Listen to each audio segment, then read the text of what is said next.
I'll come straight to the question. Do you think now is the time for the West to become directly involved in this conflict and engage NATO? I have great sympathy for the President of Ukraine. We've seen the devastation going forward. But I spent the last 34 years of my life on the battlefields of the world, and they're dreadful.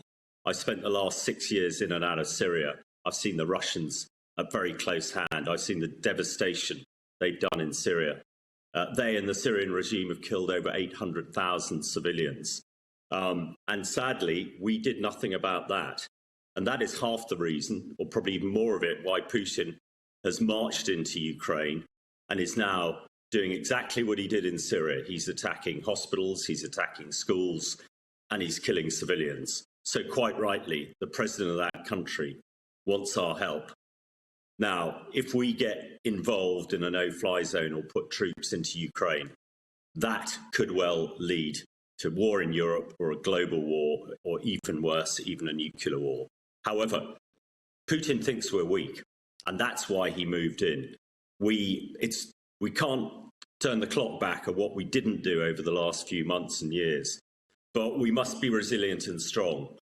At the moment, we must give the Ukrainians all the support we can with anti-tank guided missiles and advice and other weaponry. They're about to start the fight for Kiev, and I think this is where the Russians are going to fall down, because they're going to take huge casualties, and one would hope that people in Russia will soon get the message. They know nothing about this at the moment, and get rid of Putin, because he is making decisions at the moment that are not rational, and that's dangerous. So then I ask the question again, then is it time for NATO to get involved? Well, we are involved. I think what you're saying is it time for us to get aircraft over Ukraine, right, and tanks and troops into Ukraine. I don't think it is yet, because that will lead, I think, to a conflict between NATO and Russia. That could lead to a third world war, which could lead to nuclear war. And that is absolutely the last option. But we must be prepared. If Putin still keeps thinking that we're going to sit back and watch, then he is going to crack on and kill lots and lots of civilians and lots of Ukrainian military. So all the support we're given, we must tie it up, we must make it up. I think we want to put up from the no-fly zone. I don't think we can have British jets over Ukraine, but I don't see why we can't have drones, why we can't use our missiles that are outside Ukraine to support the Ukrainian army to attack and help them defeat those tank units, and also to help them take out some Russian aircraft. But to get into Ukraine with British and NATO soldiers, I think will lead to the Third World War. But, I mean, some would argue that we're already there in the Third World War. And, of course, Putin will exploit weakness. I mean, Joe Biden was incredibly weak with his withdrawal of Afghanistan. So Putin would have seen that and thought, well, this is a real one, isn't it? You can see that this one hasn't really got his hands in the control centre at all. And then the weakness, in a sense, of NATO not really doing much or being hamstrung because of nuclear weapons.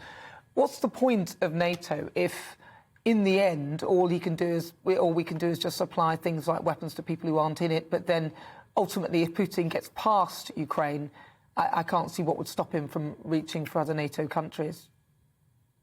Well, I entirely sympathise with your view. But again, having seen this at close hand, I know that we've got to avoid it at all possibilities. And just remember, when we had the red line on the use of chemical weapons in Syria, and I was there at the time, we had a vote in the British Parliament not to do anything about it. That was politically motivated, and that was absolutely shocking. And what really concerns me now is in Syria, the 4-year siege of Aleppo was broken by using chemical weapons. And I think there is a distinct possibility that the Russians could well go to that far. And that would be horrific, because it's only civilians who suffer. But you're right.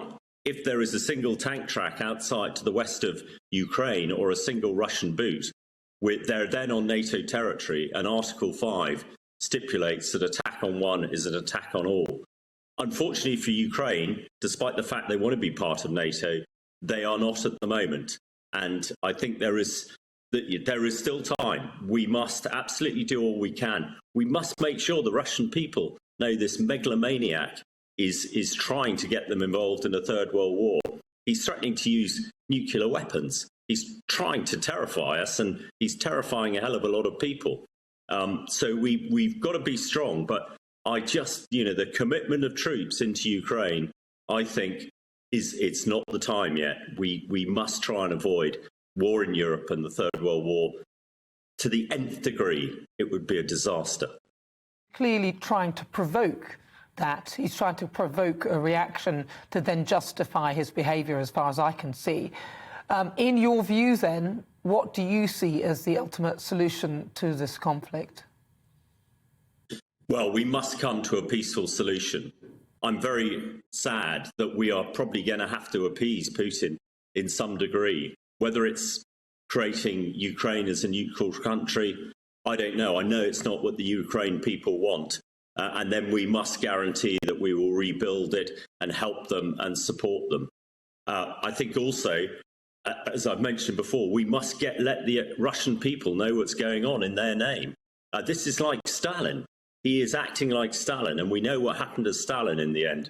I just hope there's some decent people around Putin who've got morals and scruples, who will call him out eventually. But I think I've had looked very closely at the Russian military, and I was also a tank commander for many years. And the troops on the ground are very poor.